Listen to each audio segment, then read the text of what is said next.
आईनं माझ्यात नेहमी वाद चालायचा. आई म्हणायची बाई सुंदर, मी म्हणायचो पुरुष.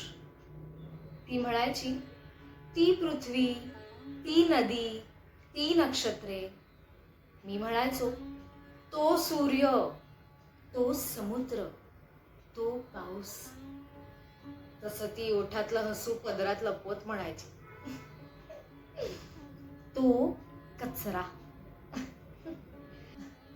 यावर उदाहरण देऊन मी म्हणायचो मोर लांडोरात मोर सुंदर, हरिण हरणीत हरिण सुंदर, घोडा घोडीत घोडा ऐटदार, कोंबडा कोंबडीत कोंबडा तुर्रेदार, सिंह सिंहिणीत सिंह डौलदार, पावा घुमतो आणि कोकिळा नाही कोकिळ गातो. तसं हात करत थांबवायची. म्हणायची तसं असेल तर जगात स्तन नसलेले पूर्ण पुरुष फक्त दोन, एक अर्जुन आणि दुसरा घोडा. हसू लपवत ती म्हणायची आणि वडिलांची नजर चोरत डाव जिंकल्यासारखी उठायची.